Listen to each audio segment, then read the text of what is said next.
Ready or Not 2, Here I Come picks up right where the first film ended, quickly setting up another deadly game of hide and seek, only this time, Gracie's sister is along for the ride. We were pretty lukewarm on the original movie, but it did find a passionate audience, so let's see if the sequel can win us over.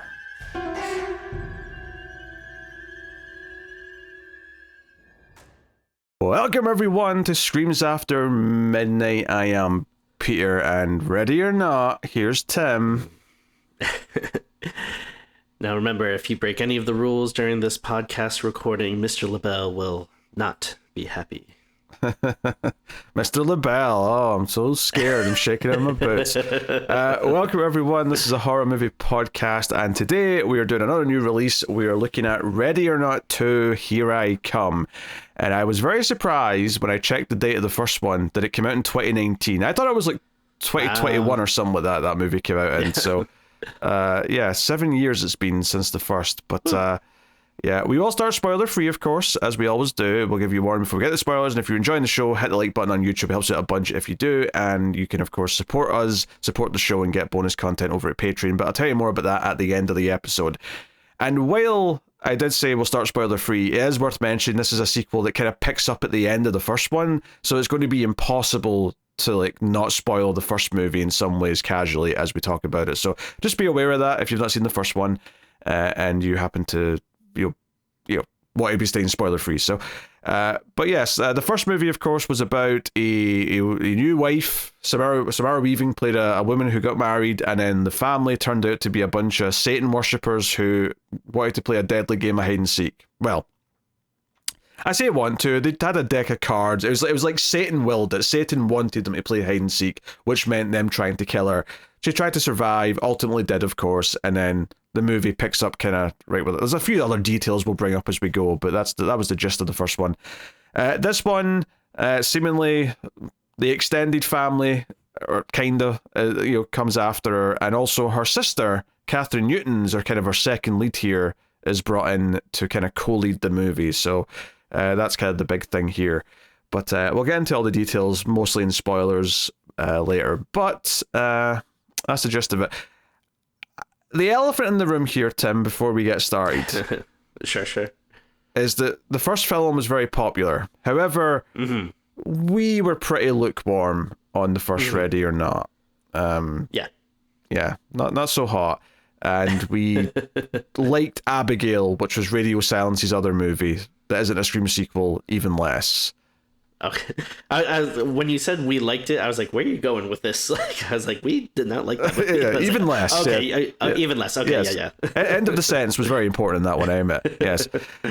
So, I have to admit, I went into this wanting to like it. I want to be surprised. I want to have my opinion changed. I want to have the fun that it wants me to have with it and go along for the ride. But, I'm going in kind of with this expectation of okay, I've felt a certain way about this team's movies a couple of times now.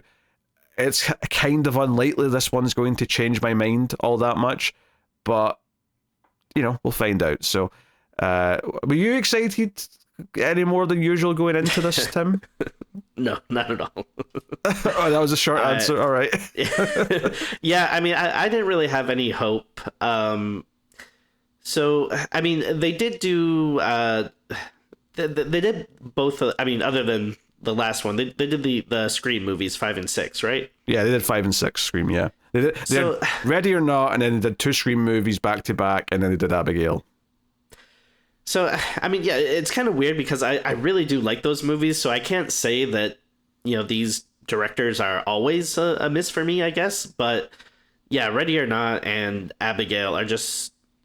It's not even like they're horrible movies, but I think when we talked about it a lot, Abigail was, definitely worse than Ready or Not, but both cases, a lot of the stuff that we're kind of flinging around are, terms like generic and bland and boring and stuff where, well, maybe not so much boring, but just, it just has that very kind of generic, mediocre feel to it. And I don't know, maybe we were a bit overly negative, but I think it was kind of balancing out the fact that it was getting a lot of praise and people were loving it.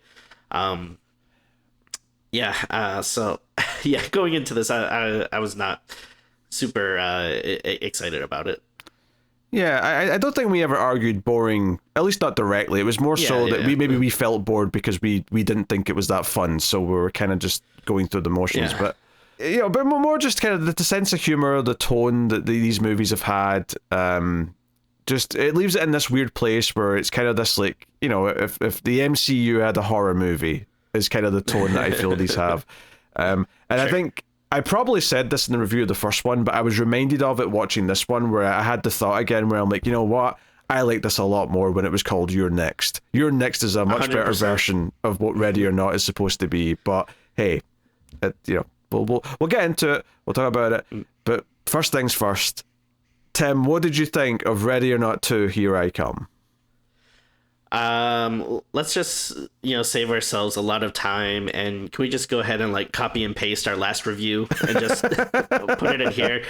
Because I legitimately, I feel the exact same way about the last movie as I do this. It still has all the same problems.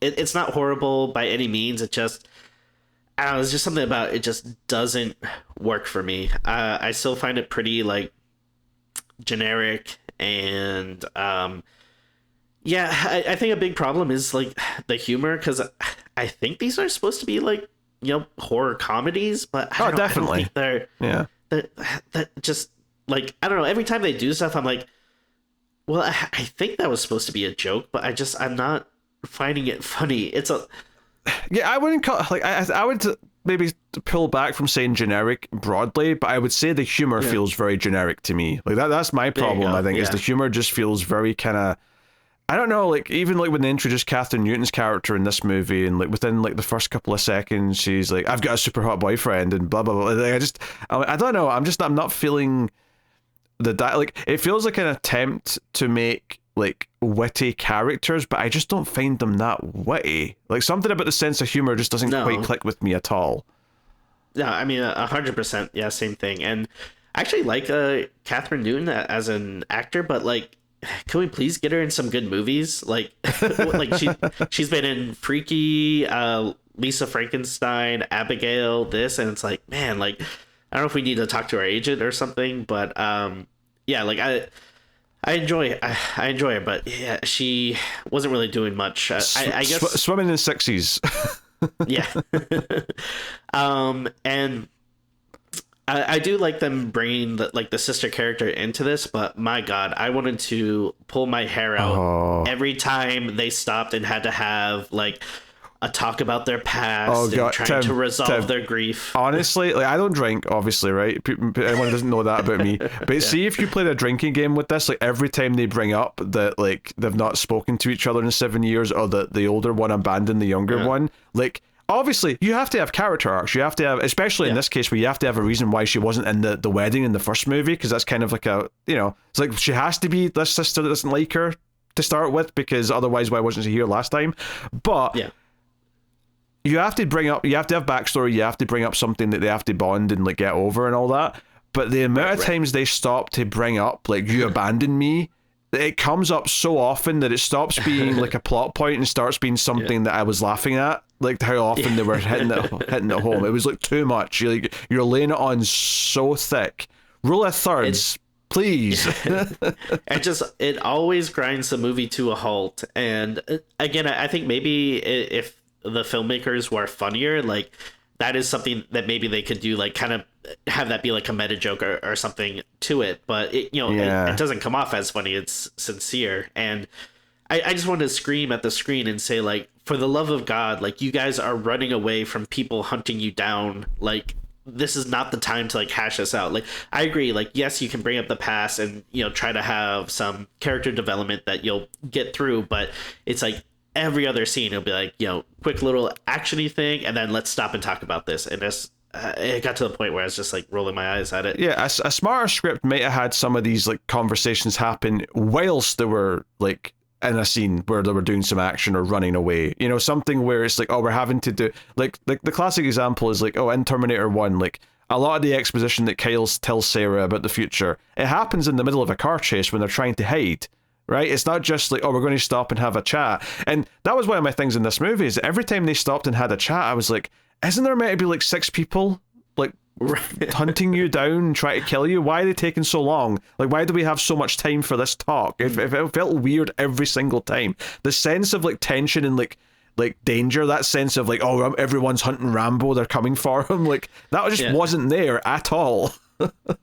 Honestly, like it never really feels like they're in a fight for their lives. It's like they'll run into people and they'll have a little skirmish, but you know, the amount of times that like, you know, they'll have a tussle and then run away, or like they'll knock a character to the ground and then start running, and I'm like, why are you not stomping their face in or twisting their neck? Like they're trying to kill you. It's not just like especially shove and run away. Yeah, but especially Samara Weaving, who's just survived this, and so the whole thing's meant to be she's the experienced one who's like willing to like fight back like right away, whereas Kathryn Newton's like, oh no, like we can't just get in, you know, she's meant to be like what her sister was at the start of the first one, where she's still in shock and being like, oh, what am I supposed to do here?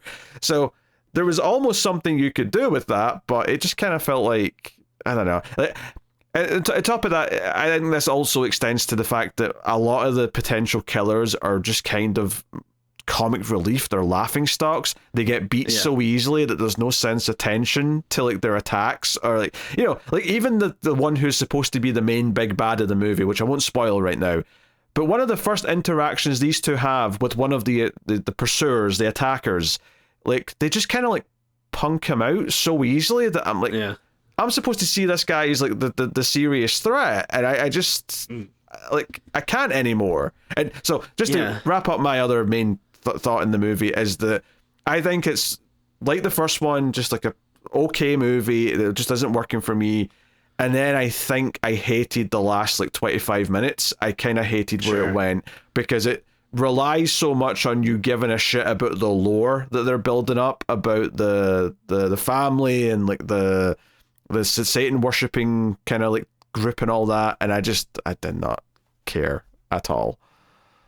I think like the little curveball they throw in, I guess like was an interesting way out of it, but I don't like think they ended up, you know, coming out of it in an interesting place or whatever. I think it was an interesting enough curveball to a point, but I don't like a lot of the things that we had to go through because of it, and I think the result of it felt like they pulled something out of their ass to just like I've got questions to ask is what I mean when we get to that in spoilers. Sure.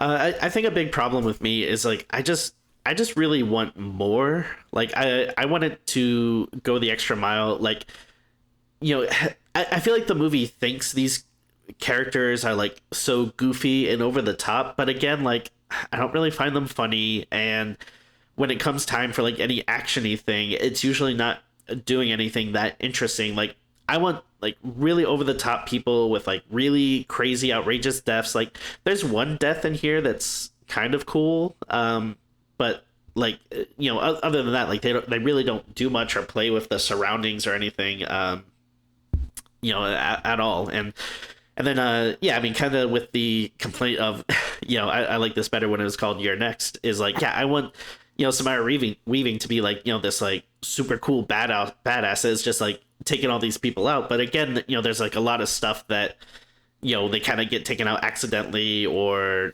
the movie thinks she's like the movie sort of treats her like she is this new ultimate badass, and I think it tries to sort of treat even both of them like they're kind of cool icons by the end, and I just don't think it actually earns that's like vibe or status, you know. It feels a bit unearned. Like I think that one of the problems I had as well is that, like, while I wasn't necessarily like loving it yet or anything, or enjoying it too much, early on there is kind of a tease where I thought, oh, is this time are they going to be hunted just throughout like a city?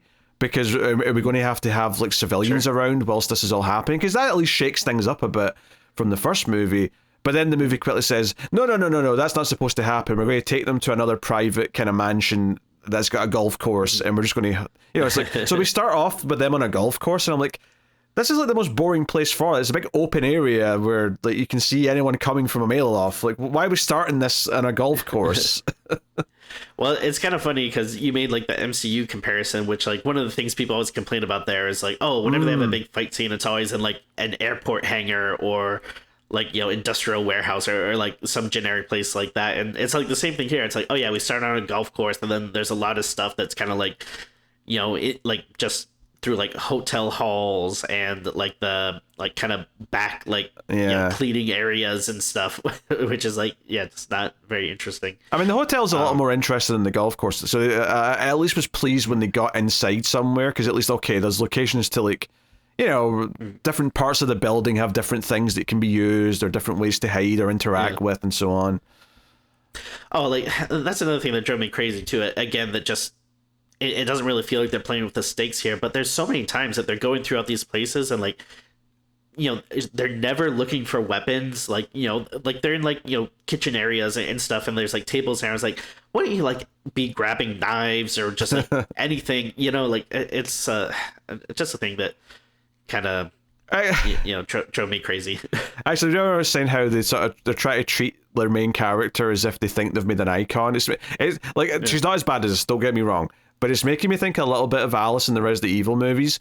And the moment that made me think of that is they have like this just sort of like excuse for her to put on the same like bloodied up wedding dress that she was wearing in the first movie, and it kind of felt like, oh, she's putting on her costume again. This is her superhero outfit, and I'm like, it just like. She would go and grab anything else, like a t-shirt and a pair of jeans, anything. Well, like, she literally changes and she says, like, well, I can't run around in that hospital gown. And it's like, all right, is a hospital gown, like, that much worse than a wedding gown? Like, what is the difference here? I know. Well, I've already torn this thing up so I can run in it. I'm like, oh, well, grab anything else. Literally anything else that's around to wear. Yeah. But, I just little things like that. Like, I don't know, I hate to sound like a horror elitist or anything, but I mean, I think we kind of made this comparison before in like the other reviews or possibly talked about before, but I do just think this isn't really a movie for horror people. I mean, there are horror people that like it, but this is kind of like a movie for normies, like, because you know what I mean? Like, so I feel like, maybe this stands out if you haven't watched like, 20 movies about people hunting down other people and stuff, like so if this is the first kind of movie like that you're watching, maybe it hits a little harder. But again, there's just so many other examples of like people running for their lives or running away from like mass killers or whatever that are much more interesting than this. That either have more interesting characters or better kill sequences or just more interesting mechanics to how they need to try and survive or something. This seems to want to try and sort of like kind of rely on its like tone and like humor and stuff like that, which could work if it clicked with me, I suppose. But unfortunately, it doesn't. Like it kind of feels like it's kind of like that's what makes it feel bland to us. I think is that it's not got the spark that maybe other things that are kind of similar. I think Your Next is the most obvious comparison because it's very much someone brings a girl home to his family. Bad stuff starts happening and she turns out to be very capable in defending herself. I think that's a way more intriguing and surprising movie than this, where I think Ready or Not, it's like almost like, well, that's what they want to do with her by the start. It was a surprising Your Next when it turned out to be the case, whereas here it's kind of like, no, the poster's her with a gun belt like around the wedding dress and she's like, ready to take on the world kind of thing. But that's not specific to the second one's. The second one does repeat, which to be fair, I can't even fault it for doing a lot of the same things because the first one was well liked by a lot of people. It was successful enough to get a sequel, so why wouldn't they do things that worked and just sort of take them further? Right. So I can't really fault them for that. But as someone who didn't really like the first one, this one didn't do anything to fix any of the problems or any of the feelings that I had with the first one. Yeah, and I am curious because like I haven't really looked at any reviews or I'm not on like social media as much anymore, so I don't know if like people are talking about this one, if it's as well liked as the other one. Kind of curious about that. I can tell you the IMDb average right now is a 7, which is quite high for an IMDb average. So people do seem to like it. I can also tell you that our friend Matt gave it an 8 out of 10 on Letterboxd, but his ratings are always questionable, Matt. So yeah, that is far too high.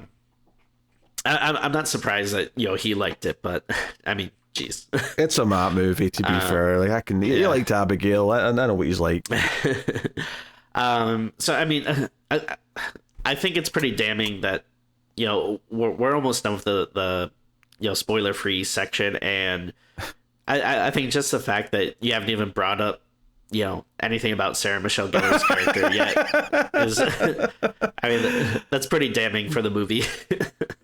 I mean, yeah, we should do a little bit of a cast rundown because there's a few faces in here that are worth mentioning. Obviously, we mentioned the two leads, which is Samara Weaving from the first movie, and Kathryn Newton's now her younger sister. And to be fair, yeah, I could buy them being siblings. It's not a wild, Sure. Pair. But yeah, we do have Sarah Michelle Gellar, who many people might know from a certain hit television show by the name of Buffy the Vampire Slayer. And I think, I guess for what it's worth, like, I didn't like this movie. I did think she was good in it, though, and it did make me kind of wonder, like, it's kind of a shame we don't see her in more things. Like, I mean, for all I know, she could have been on, like, some cable TV show for, like, the last 7 years that I haven't heard of, but it seems like she doesn't do that much. Well, I think she's doing more now. Now, I don't know this for sure. I've not heard her say this, right, or read this. I'm just guessing. But if I was to guess, I would say that she was kind of like quiet for a while because she had kids, and now that her kids are, teenagers or whatever, it's like, it's time to take on more acting jobs. Because she was in that Dexter prequel show. She was in I think she was in every episode of that, and then she's in this. And she was going to be in the new Buffy reboot, but that's not been picked up. So she has been taking jobs recently. It's just that she was kind of down on the down low for like a long time. Yeah, well, that's good to know. Yeah. A few surprising people. I didn't realize David Cronenberg was in this. Yeah, we got some horror royalty in David Cronenberg with a small role. We also have Elijah Wood showing up here. Of course, yeah. Maybe not someone you know, because I don't think have you been watching The Pit? No, not yet. But I usually don't like medical shows. But I've been hearing so many people talk about it, I'm like, maybe I should give it a go. Yeah, well, I'm going to keep calling this guy Abbott because that's his character on The Pit, but that's Sarah Michelle Gellar's brother in this. Okay. All right, so he's so if I say Abbott, that's who I mean. I mean him. Okay. Right, but So I mean, that's the big faces that I think most people recognize, but there's a few other ones like Richard from Lost is in this movie. Right. Nestor Carbonell is in here. Still looking pretty much the same age, so the jokes of him being eternal is actually quite funny. That's still stuck around. That was the main person, other than those like main core cast that I that and Kevin Durand, I suppose, who's also got a small role. He was also in Abigail, so that's another person they've brought back for for a little bit of a. I mean, that's all the faces that I definitely were recognizing in here, but. I don't think the cast is a problem. Like some of these people are good actors for sure. I've liked in other things. Again, it's just the writing of this team just does not click with me. So it's not like I was really enjoying their characters all that much. Unfortunately, it kind of feels like, and this is not to say that the actors are phoning it in or anything like that, but it kind of feels like the actors are just having fun, which is not a bad thing for this for a fun B movie. Sure. Yeah, the actors should be having fun, but it kind of feels that they're having fun and I'm not, so it makes me annoyed. like make me care, do something to make me give a shit. Right. No, it is not their fault. It's the writing, but the actors, because of the face of it, they get my wrath. So, yeah. But yeah, that's it. That's the actors that I think people are going to know for the most part. Anything else you wanted to bring up in the spoiler-free portion? No, not really. All right. Well, I want to take a swig of my beverage, so say something, Tim. All right. I will say that the recurring gag of what happens to the rich people, like if per se they break a rule or something like that. Yeah, it was in the end of the first movie. For people who have seen that, they'll know what we're talking about. Yeah, so I'd be a little vague, just because we're not in spoilers yet. But I'll just say I think the movie thinks that's so much funnier than I do. I mean, we said in the review of the first one that we didn't think it was that interesting at the end of the first one, and they kind of did the same thing in Abigail. Yeah. Yeah. I mean, obviously there was a different context to why it was happening in that movie, but they did the same thing, and I thought it was kind of lame there. It doesn't look bad in this one. I think it looks better than it did in Abigail, so I'll give it that. Yeah. But that doesn't mean to say that I think it's good or I like it. It just doesn't look as phony from an effects point of view.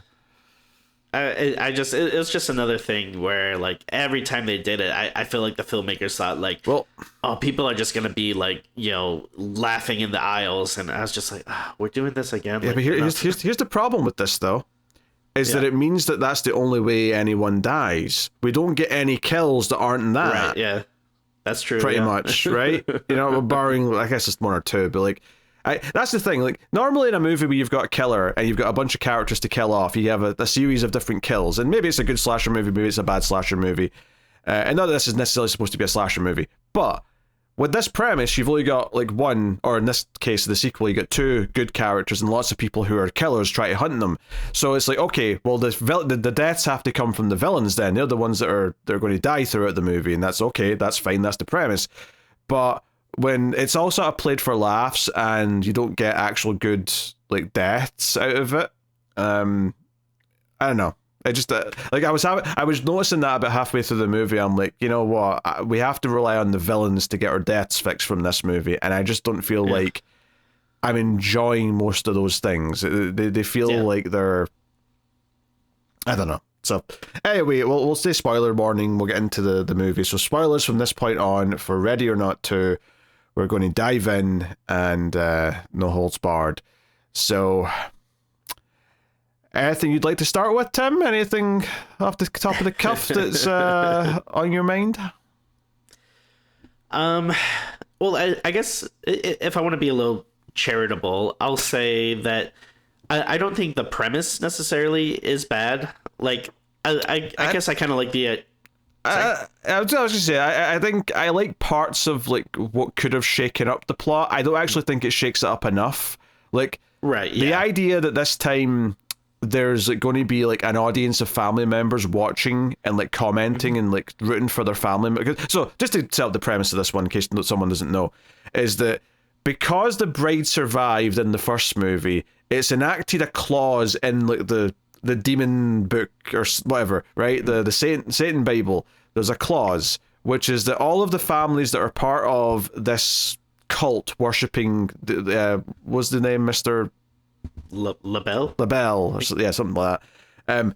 They have to have the competition where they all hunt the bride that survived, and whoever kills that bride gets the high chair. The person who runs the cult, and basically, with the power they have, runs the world, right? They're the top of the 1%ers. They're making all the decisions. And David Cronenberg was that. His kids are Sarah Michelle Gellar and Abbott from The Pit, and he knows that like it doesn't matter. It doesn't matter that he's still alive. Like, this competition happens, and in his opening scene, he has his children kill him because if he's alive, he has to be the one that fights for it because he's like the senior of the family. So it's like, no, kill me. I don't stand a chance. I'm 80 years old. I can barely walk.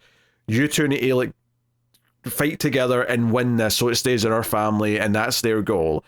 So you've got this idea with the different family members of different families, right? So you've got a representative, and we get these colourful character introductions of each of the person coming to fight.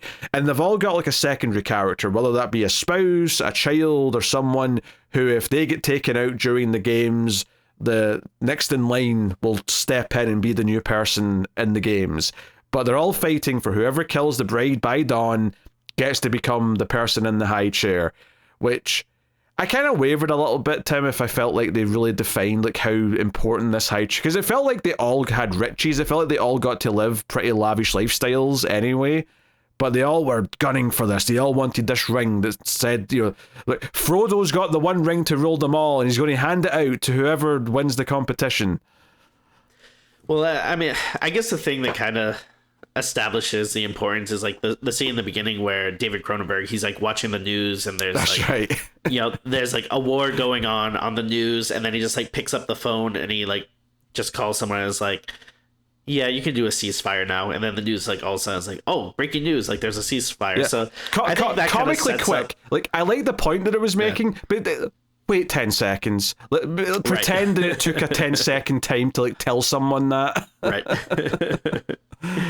So like, yeah, I assume the other families, all very rich and very powerful, but maybe they can't like enact like such quick change on a global level as the high chair. But I agree with what you're saying though. It never feels like it's as important. And then also, it's kind of weird if you compare it to the first movie. Like, and you never got the sense that the family in that first movie was that powerful. Like, they're super rich, but you know, I never really. And I rewatched the first one just kind of out of boredom, leading into this because it had been a while, and like brave man. Yeah, they're. Well, I mean, I kind of like threw it on in the background at work. It's not like I like, sat down and that had big plans or whatever. But like, yeah, like I don't think you ever got this. Like that family, they said they like made their fortune like on like board games or whatever. Which again, it seems kind of weird to like mix them in with this group of like global elitists and stuff controlling the world. But I mean, whatever. Well, Tim, let's be honest here. It feels like they made a movie, they wanted to do a sequel, so they've expanded the lore, but it doesn't necessarily mean they planned for all this extended lore when they made the first one. Yeah. You know, absolutely. It feels like it doesn't quite match up. In the same way that, oh, she has a sister now. Well, we have to explain why she wasn't around in the last one, because we didn't plan for that in the first place. Yeah. And then, again, though, with that being said, like, I don't think this is a bad premise. Like, if I enjoyed the first movie... Oh, yeah. Then I'd probably be fine with the fact that, like, oh, this is basically like the first movie, but bigger. Yeah, I'm not trying to, like, even chastise it for, like, feeling like it's, like, making up new lore, because, like, you kind of have to do that with a sequel if you didn't plan one. So I'm not... Yeah. Like, I'm not saying that's, like, the movie's problem. I'm just kind of, like, being a little snarky, because I feel like it more than anything. No, totally. Like, and again, I think there's something that's kind of funny, like, when, you know, they're explaining the rules and stuff and telling her what's going to happen, they're like, oh yeah, like we're gonna play a game again, and I think she even says something like, oh, like what game are we gonna play? And like, oh, and he's like, well, it's the same game, it's hide and seek. Like, again, if the script was more clever, it could probably do some like funny meta jokes about how they're just doing the same thing again. But again, like, it doesn't really feel like it goes anywhere. Yeah, or maybe, dare I say, have a slightly different game, like not just do the exact same hide or seek again. Right, yeah. would have felt a bit more fresh. Like I said, I thought, because there was a big thing at the start where when it's all enacted and she's been taken to hospital, but she's handcuffed because the police think she's suspicious for surviving this night where all this family have been killed, and they think she's been a serial killer or whatever. Kevin Durant is one of the people who wants to compete for this ring, right? The power. And he decides that he's going to show up and just try and kill her early in the hospital. So he shows up and he's got throwing knives. That's his gimmick. And I was thinking during this moment, okay, well, the sister believes her now that all this shit happened, because she didn't at first. And this is at least interesting that there's innocent civilians around who are witnessing this. Like, maybe that's going to shake things up. But then when he goes to kill her, he just pops like a balloon, right? Like, you know, just the way they all explode in blood. And then Elijah Wood, who is the lawyer, he is the lawyer who has all the rules for all this family stuff, shows up to collect both her, and he just happens to, he's like, oh, we'll pick up her as well. Who's this, the sister? Yeah, let's bring her along. She can be motive for her taking part or whatever. And she's only there because she never bothered to change her emergency contact. Yes. So, yeah.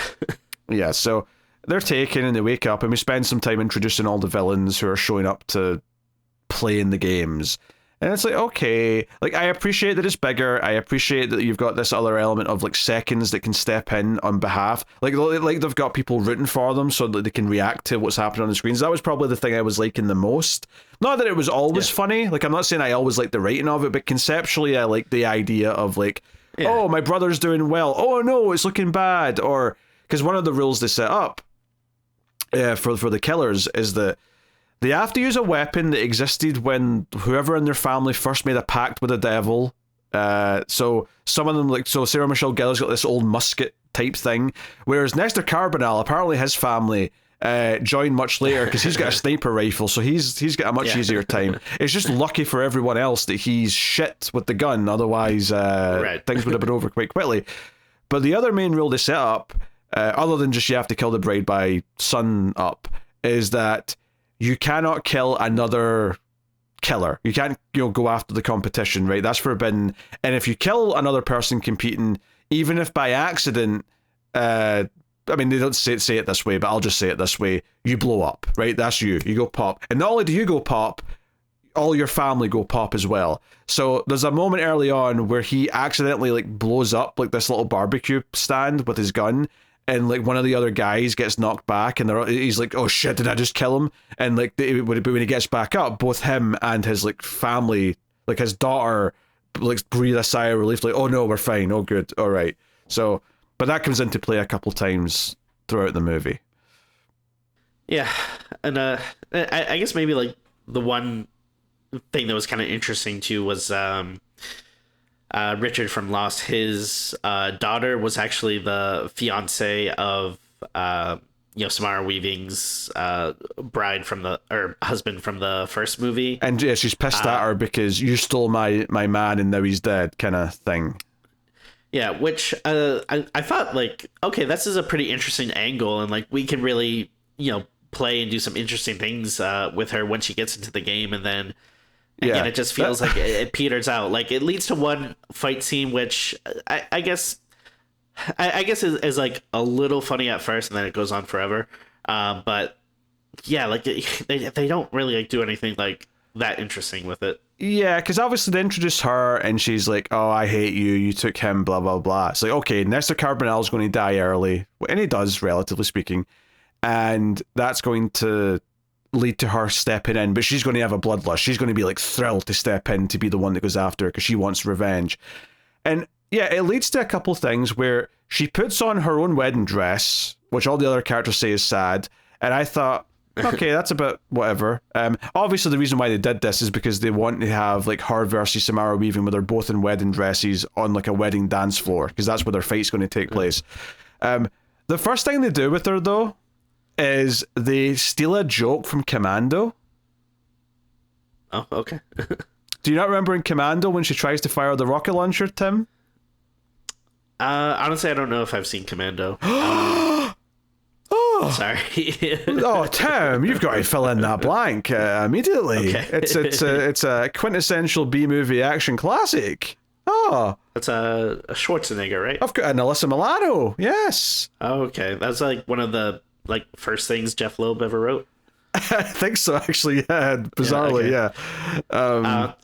It's possible I might have seen it like in high school or middle school at some point, but I just who can remember that far back? As you can guess from what I'm saying here, at one point the female lead in the film picks up a rocket launcher but doesn't know how to use it, so she fires it back the way. They do the same joke here, right? Okay, yeah. The only difference here is that she drops a couple of C-bombs in either end of it. And Samara Weaving freaks out and is like, oh shit, how do I fight a rocket launcher?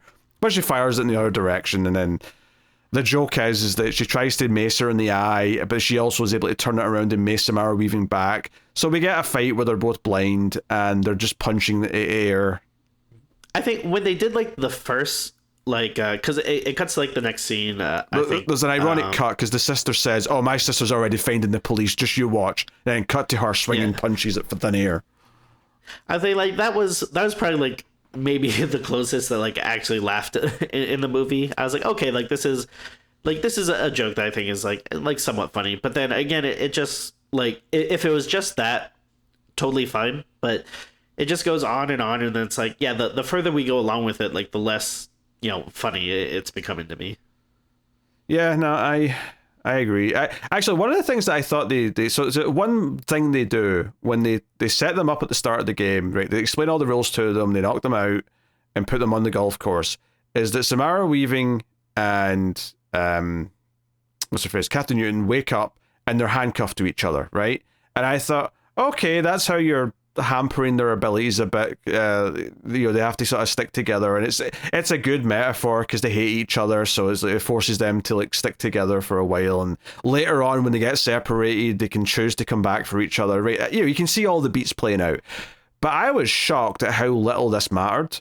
Like obviously when they get back to the building they're able to like cut through the handcuffs with like a saw that they find in like the maintenance area, but I thought it was really going to be a problem where we're going to see them like fighting back against bad guys, and it's going to like, one pulls away and it gets the other one in trouble for a minute, or maybe they like clothesline someone, or I thought it was going to be more of a functional mechanic where they had to learn to work together when they're handcuffed together. And I feel like when Abbott from the pit like shows up, he's the first one to attack them. The fact that they like knock him in his ass and run away made me think, oh well, he's neutered as a villain then. Like they knocked him down, they got away so easily. I don't know, it just felt kind of lame to me. It's really weird because I feel like it's constantly going back and forth between like, okay, are these people just like rich, incompetent idiots that like don't know how to, like actually do this, or are they actually scary killers that you should be afraid of? Because like, yeah, like with that character, which I don't even remember the character's actual name. Titus is his Titus, name, okay, yeah. apparently.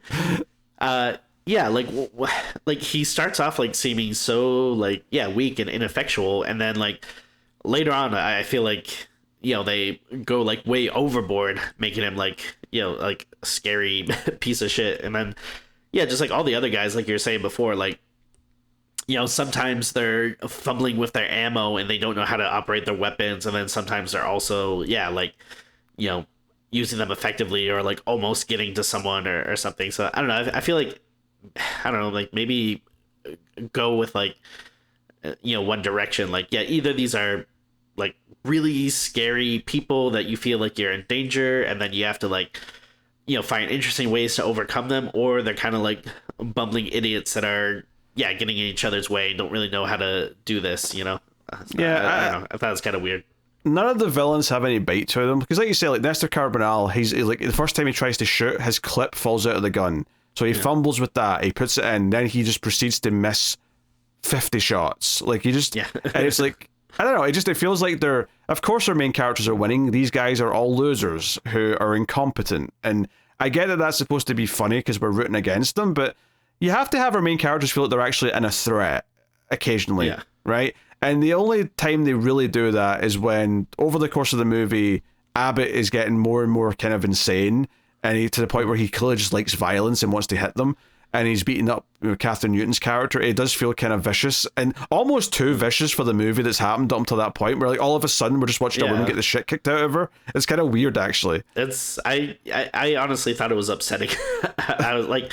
And like, not that I don't mind any violence or anything, but yeah, just totally, it seems in contradiction to the movie, where everything, is either like, yeah, these people are not effective at what they do, or the violence is like very silly, over the top things like people exploding or whatever. And then all of a sudden it's like, oh, this is like way too like visceral, to what we've kind of seen before. Like, if it felt like it built to that, I'd be kind of fine with it. Like, if it was like, oh, like we're narrowly escaping, but we're holding our own against these threats, but they are serious, and they're getting like darker and more desperate, and then you get to this guy, and he's this vicious, and it feels like just like, because he doesn't even need to kill the sister. The sister's not even relevant to like them winning the thing, but he's just doing it for the fun of it. It could work as kind of like the movie getting more and more serious in the third act, but honestly, it just, it felt tonally weird after the movie was just such a light comedy basically the entire time up until that point. And I will say, like, the one death that I thought was kind of cool and interesting was, I don't remember the character's name. Is this the party guy with the bronze mask? Yeah. So like, they're fighting him. It's like in the back of the hotel with this like big, large, like industrial washing area. Yeah, and it's huge. You could put a car in it. Yeah.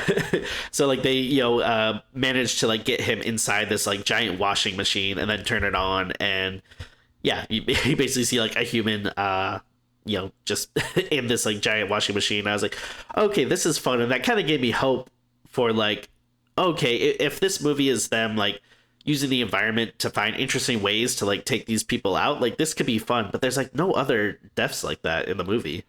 No, I mean the vast majority pop. They do the exploding balloon bit. Most of them do that because there's the Chinese woman tries to say, hey, I don't want to kill you. There's a loophole. You can marry my son, and the son's been set up to be this like teenager who just plays video games and is kind of useless. Yeah. But he's like, hey, if you just marry my son, it's a loophole. I get the ring, I get the seat because you've married into my family, and you get to live.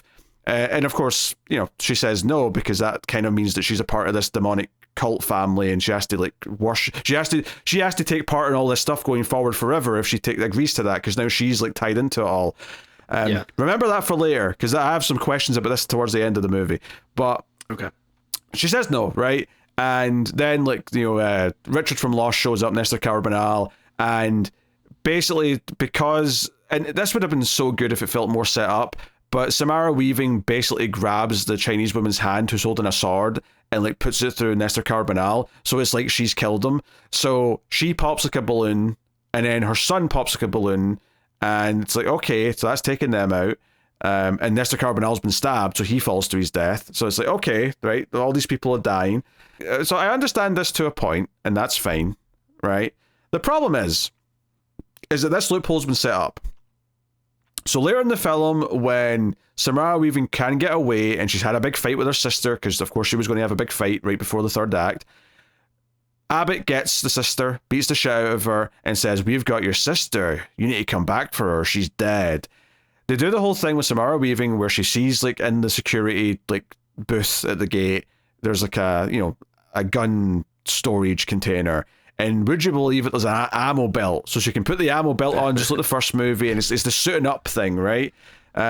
Which, by the way, earlier on when she was putting on her dress to be like, oh, she's putting on her outfit again from the first movie, they do close-ups of her tying her like her yellow trainers. It's like, hey, like she's suiting up. This is like Batman putting on the bat suit. She's like, got her entire outfit on. It's iconic. Yeah. But she comes in, she kills the other bride lady, the one that tried to kill her with the rocket launcher, and she shoots basically a couple of red shirts on the way in. But she's immediately trapped, and she basically says, all right, how about Abbott, I'll marry you. That's a loophole, right? If I marry you, you get to have the seat, and I get to live, and you don't hurt my sister. And Elijah Wood, who's just kind of there to enforce the rules, is like nodding his head like, yeah, that's actually correct. She's right about this.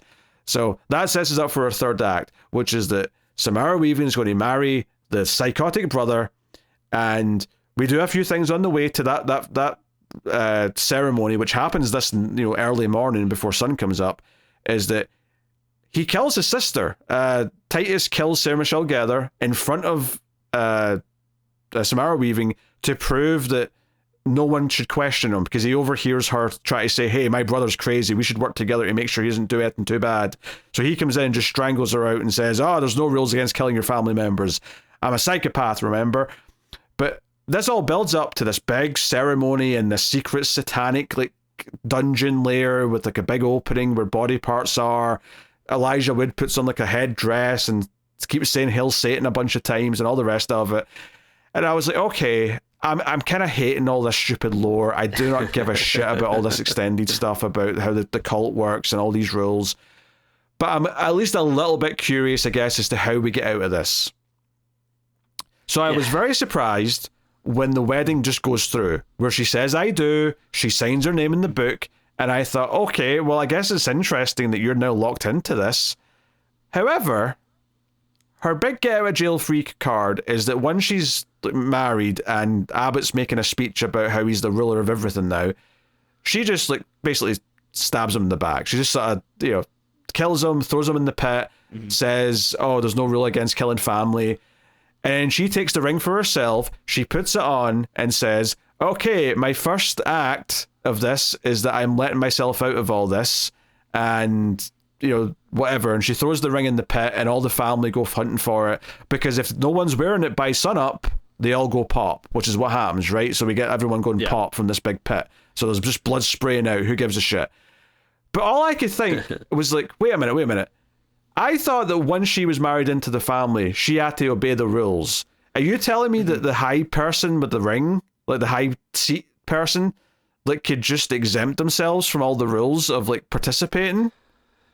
I mean, that's a great question. Yeah, because it seems like a lot of our hesitation is like, because earlier it's like, well, you could get out of this if you marry someone. It's like, yeah, but then I have to sell my soul and commit sacrifices and kill people and stuff, which she obviously doesn't want to do. And then, yeah, even if she, like denounces herself and says like, oh, I'm not on the council, it's like, yeah, your name is still in the book. So are you like, in some way like attached to it or something? I don't know. Yeah, it felt too easy. And even if this does work, how could she have known it was going to work? That she could just write herself out of it by saying she gives it up. Because I was thinking, yeah, but you're still part of the family now though, right? You're still sold your soul by signing your name in the book. I don't know. Yeah. It felt like a really wishy-washy, like easy way to write them out of this, because I thought, well, I'm not really enjoying any of this third act, but at least if she's basically had to commit herself to this, maybe you're leaving it off in an interesting place where she has to continue the family satanic shit because she's tied into it now. But no, they get to walk out and just kind of like crack a joke or two about all the family blowing up, and that's kind of it. Yeah. Also, like, I don't know, maybe I'm like thinking about it too much, but I mean, part of me was like, well, I mean, there's a lot of bad stuff going on in the world. Like, I don't know, if you have the power that maybe you could like stop a lot of that. Yeah, fix some of it. It maybe be worth thinking about. It's actually kind of selfish when you think about it that she just gave it up and isn't going to try and do anything with it. Yeah, arguably. Yeah, very, very strange. I don't like anything about this ending. I didn't like sitting through the wedding. I thought this resolution to how she gets out of it felt like just a cheap writing trick. And they kind of try and justify it by Elijah Wood saying, well, there's actually not a lot of documentation to like dispel any of this because no one like figured that anyone would ever want to give up this power. But it feels like she's also like written herself out of things that felt like all the family members have to follow. And there was nothing to indicate before that point that the person with the ring didn't have to still obey Mr. LaBelle or whatever his name is, the demon guy. Yeah. It was like, I don't know. I feel like they think people might be really intrigued by him or whatever, which I don't know if he just like Satan in disguise, because they keep saying Hail Satan, or is he like, I don't know, an underling of Satan or something? I don't know. I don't know. They do show like, I don't care. Yeah. They do show like a brief glimpse of him or whatever, like in the chair, but again, it's like I just don't really care at that point. Yeah. So at the end of this one, we get to have basically the same moment with Samara Weaving finally getting to smoke, but we've set up as well that Kathryn Newton's gimmick is that she blows bubble gum because that's how she was introduced at the start of the movie in the elevator. So she's like standing by her sister blowing her bubble gum, and the movie just sort of lingers on them as if, look at our two iconic heroes. This is our pair. And I'm just like, I never once believed they were in danger this whole movie. Not even like a little bit. Not even a suspension of disbelief. It just, I don't know. It all feels a bit lacking and lukewarm and just no stakes. It's too easy. Yeah. It's kind of playing it safe. Like, yeah, it feels like it's playing it safe. I agree with that. Yeah. I don't know. Like, it probably sounds like we're pretty negative, and like, yeah, I mean, I am negative on this movie, but like, it's not the worst thing in the world. Like, it's watchable.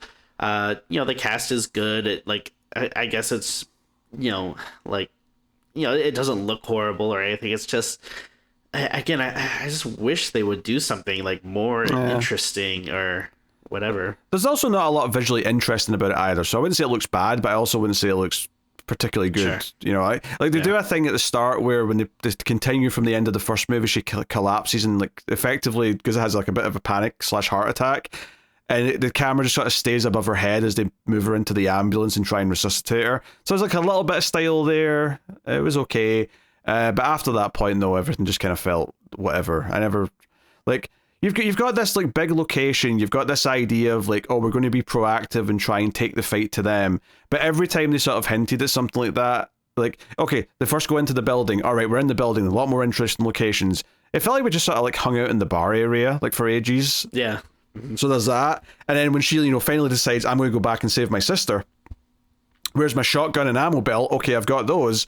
It's over in like a minute, maybe, right? I thought there was going to be a lot more of her sneaking around the building trying to find her sister, but no, it's like over in like record time. So it felt like just everything interesting I thought they could do with what they'd set up, they kind of just kept throwing it away as quickly as possible, or they're just not using it to the effect that they could have done. Yeah. It's a shame. I will say, of course, I did appreciate with them rescuing the goat in the end. So, that's right. There's a goat. I forgot about the goat. So, it's a little hard to be mad about them, walking off into the sunrise or whatever with the goat. That was all right. What do you think about the one character? I think it was like the brother of like the party guy that dies in the washing machine. Oh, the cupboard who just doesn't want to get involved, so he signs when it's his. Yeah, so when the brother dies and he's like, "Oh, it's your turn. You have to do it, or if you don't, like, you'll piss off like Satan." He's like, "What if I make my wife the head of the family?" And he's like, "Oh yeah, that's fine. She'll have to fight instead." So he does that. The wife looks pissed, and then the wife just like leaves after that. Which isn't that also going to piss off the demon or Satan? Her just leaving. I mean, I was thinking that as well. Like, I mean, I guess there's nothing. It didn't seem like there was any rule, like any penalties for not winning the game. So I guess like if she's still in play, and I guess I never mentioned anything about there being like a, you know, a limited area or whatever. So I guess if she's still technically in play, it's just that, you know, she's going far away. Maybe it doesn't count. But you assume that she popped though at sunrise like everyone else did in the family, though, right? Absolutely. Yeah. Yeah. They never showed that, but you assume she does. I know it's weird because I feel like, okay, I see where the joke is in this, that yeah, this guy is such a coward that he's signing it over to his wife or something, but like I don't know if it's just like the direction or like the acting or something, but it's just like I don't know, it's not making me laugh, it's not making me smile. You know, it's like oh, I don't know, I feel like maybe if it was, I don't know, there's just something about it that I'm like, oh, I can see where the humor in this is supposed to be, but it's not working for me. I think it's just their style of writing. I just don't think it works for us because, like, yeah, I can see the potential humor in this. I can see the potential ironic cuts. I can see her being mad at him, but doing better than he ever would, that kind of thing. There's also like a cousin character of Buffy and Abbott who just sort of stands around with a martini like all the time, and he just sort of has comments, and that's it. That's his whole character, and it never becomes anything more than that. Yeah. He's just there. So I don't know. Yeah. I mean, I guess like a lot of this movie where I just kind of wish they would do more with it. Like, it could be very funny if, yeah, there's just like a ton of family members up there and people keep dying and new people keep having to go in. But like, yeah, they're all crappy at it. So like they keep dying. Like, you know, that could be something that could be funny. But again, it's just like there's not really that many people up there and not many people actually end up, like, you know, coming out or anything. Did you kind of want the little kid to maybe like get killed in some way? Oh yeah, because the little kid, when he gets tagged in, he comes in with a couple of machine pistols and like thinks he's Scarface basically, which you know. And I was expecting the movie to be like, okay, like we're gonna see something funny here because like, oh, obviously it's pretty, you know, over the top that a young kid is now in the game, but like, yeah, nothing happens. No. Yeah, I think it comes down fundamentally to the script they have written not focusing on the parts that I think would make it more entertaining. Like, you can have it be funny, but I think the characters need to be more fleshed out, like have a few less villains, but have the ones that are there feel like they're actually competing with each other in a way where, you know, it feels like once the games start, like only a couple interact with each other, and when they do, it's very, very quickly. It doesn't feel like there's, I don't know, it doesn't feel there's much progression to most of the killers. They just kind of show up for the scenes they need to be in, and it feels like they're just wasting time whenever they're not on screen, because I'm like, why haven't they run in here yet? Why is no one noticing where they are? That kind of thing. Some stuff just feels like it's half-baked, like Sarah Michelle Gellar's rigged the phones inside the place so that if they call the police, it will actually just go to her. So she's pretending to be like the emergency call center or whatever. And like that felt like, oh, maybe there's more you could do with that. But it just kind of leads up to a big nothing, because like, even though they show no sign in the scene of knowing that the villains try to trick them, when they do like show up at the gate where they told them to go and wait for the police car, they're like, yeah, of course we knew it was your voice. And I'm like, yeah, but we saw you hear that, and there was like no look in your face. There was no like sign that you were like. Right. I don't know. I felt like there was something missing. Like there was like a little scene maybe where they discussed it and figured it out in between, but they just cut that out, so we never actually got to see it. So it felt weird to me. No, I agree. Like a lot of stuff just feels like it's not like fully thought out or anything. I already mentioned it, but like the villain's turn to the point where he's killing his own sister kind of feels like out of nowhere. And then also like, Sarah Michelle Gellar being like, you know, almost like turning sympathetic all of a sudden, where she's like, oh no, like this doesn't have to be a bad thing, and like we can work together, and like my brother's evil, we have to control him. It's like, it doesn't seem like you felt this way the whole movie. Like, you know, I can see the nuggets of them trying to set up that he was getting more deranged and she was more concerned that he was getting deranged. But like it's undercooked. Like I agree, it's completely undercooked, and it feels like it jumps. It's like they've started to like they've risen from a 1 to about a 3, and then that scene just jumps them to a 10. It's like they didn't go all the steps to get there. All the villain characters feel undercooked to me. Like they feel like they could have a lot more going on with them than they actually do.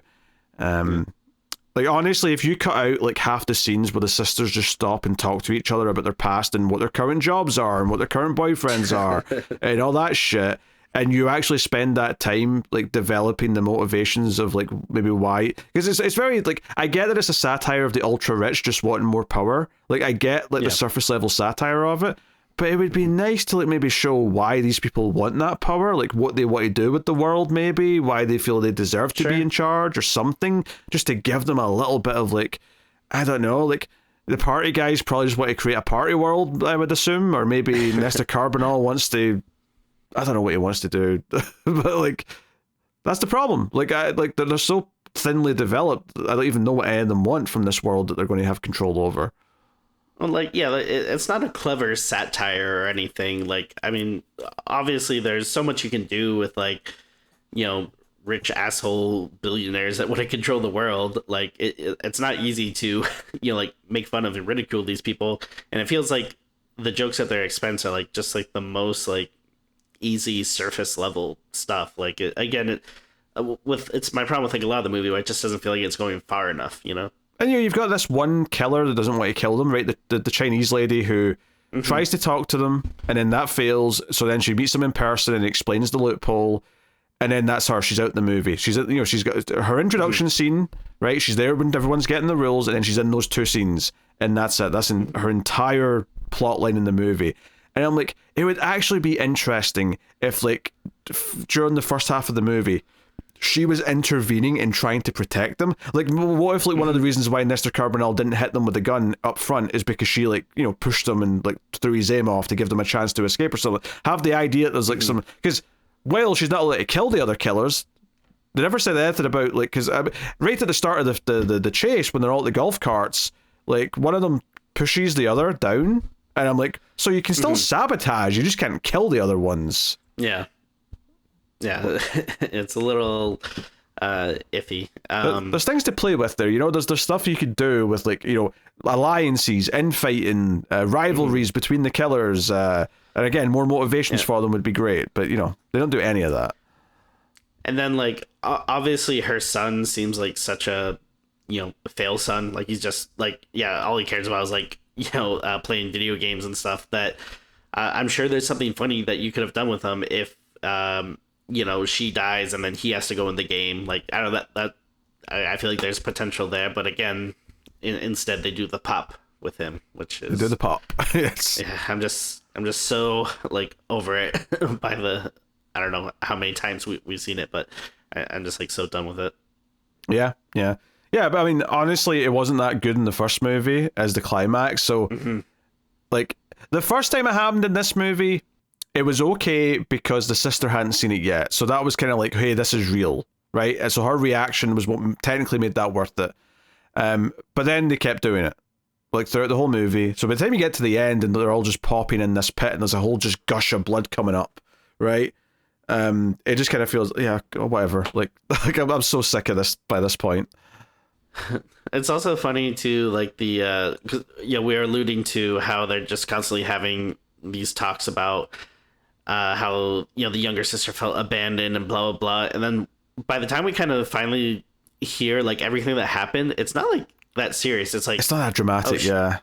she decided to go to college and the younger sister wanted her older sister to take legal guardianship of her, right, because she turned 18, and the big sister decided to go to college instead and leave her with the foster parents who now, I mean, maybe they weren't nice people or whatever, but the one thing we hear about them is Samara Weaving says, hey, they were good foster parents. You were safe with them while you finished school and I could go into college. And then, I'd come back for you and I'd have graduated and you can start college when I'm working. And it didn't sound that unreasonable. If anything, it made me side more with the older sister than it did. The younger sister felt a little bit entitled, perhaps. Sure. You know? Yeah, it's like, I mean, I can understand how that could still cause a rift and stuff. And like, you know, at the very least, you know, even if she leaves, she could still keep in touch more or whatever. So I understand, you know, the conflict there, but well, she tried, right? She said that she tried calling her for years, but the younger sister just kept refusing to take the calls or messaging her back or anything like that. Yeah, so just the way they're treating it, like, because they talk about it so much, and then it feels like it's building up to this big thing, and then when you find out what it is, like, oh, that's it? Like, especially just the idea of, like, you're talking about this now while, like, you're running from your lives from killers. It just doesn't, I don't know, it just didn't, like, feel true to me. Yeah, I don't like it, Tim. I don't like it. I honestly, but like I say, they bring it up so often that it almost becomes laughable how they're still kind of fighting about it or arguing about it, having another heart-to-heart, then they fight about it again and, you know, tell each other to get lost and all that kind of stuff. Oh, dear. But that's Ready or Not too. I don't think I've got much more to say on it, to be honest. I just find the entire tone and sense of humor of this movie to not only not be that funny, but to be a detriment to any of the stakes and any of the enjoyment I might have gotten out of the more slightly more serious version of what the plot is. Like if it's about a group of people hunting these people down and trying to survive, on paper that sounds like a fun plot. I think the way this handles it and does little with a lot of the potential frustrates me actively. So, yep. I agree. All right, Tim, what are you rating Ready or Not 2? Here I come.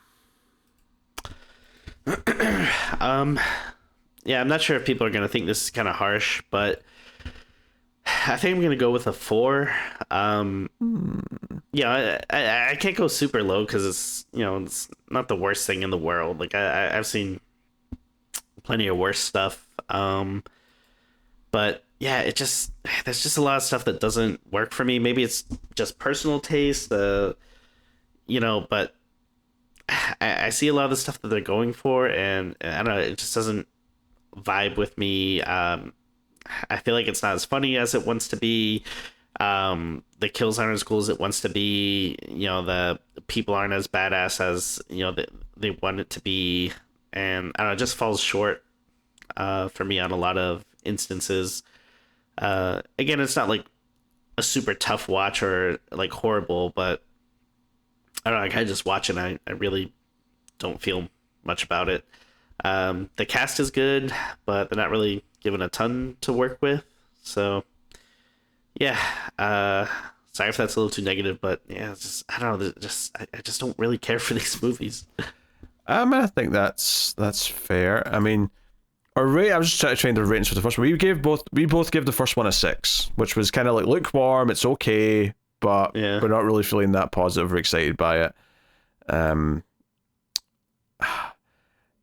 don't know. I'm debating because I think I agree with the 4 actually, but it does feel like maybe too harsh almost compared to the first one to say it's like 2 whole points down. Like I don't think it is 2 whole points down in like a more objective sense, but I think I was at like a 5 for a lot of the movie where I'm like, I just don't care about this. It's a 5 out of 10. It's not terrible, but I don't like it. And then like the last 20 minutes just I thought was like the worst part of the movie. So for me that's what's making me want to bring it down another point. So I'm going to say a 4 out of 10 as well. Just not for us, really, ultimately. But hey, if you like it, great. Glad you had fun. Please don't make a third one. Well, I don't know how well this one's doing, but if it's doing well, then we might be, you know, in for a third one regardless. How they're going to like. I mean, maybe they'll come back and say, no, like she does have this attachment to the demon still because she's the only now living member of this group technically, and maybe she will have to do something where she does have to hunt, and to be like, well, I'll hunt serial killers or something then if I have to kill someone, and then that'd be a very different type of movie though, to be fair. Yeah. So, I don't know, but hey, that is Ready or Not 2. Here I come. Next time on the show should be Shelby Oaks. That should be the next thing we have out. Having said that, we did talk about maybe squeezing in another movie that's come out in theaters, so it's possible that'll get bumped by a week and something else will slot in instead. So keep that in mind, right? We might sneak in They Are Going to Kill You. So we've talked about it. So it's kind of a 50-50, but if we do, that'll be what we get instead. But regardless, that's coming up. You can support Screams After Midnight via patreon.com/MailFuzzTV. Help keep the show coming. You get access to the bonus episodes we put out every month or so. We do an Even More Stream segment almost every week where we do like a little quiz, or we'll have a little discussion about some trailers or some news, or make a little top 5 list, that kind of thing. Just little bonus segments that can range anywhere from 15 to 40 minutes and whatever. So, thanks to everyone who already has decided to support us. It is greatly appreciated. And there's a bonus episode on the way. We did a recording of The Visitor, which will be out soon, so in the next week or two. So go check out that if you're a patron. But that is us. That is Screams After Midnight. So thank you once again for watching or listening. We do appreciate it. Keep watching scary movies, and we will see you next time.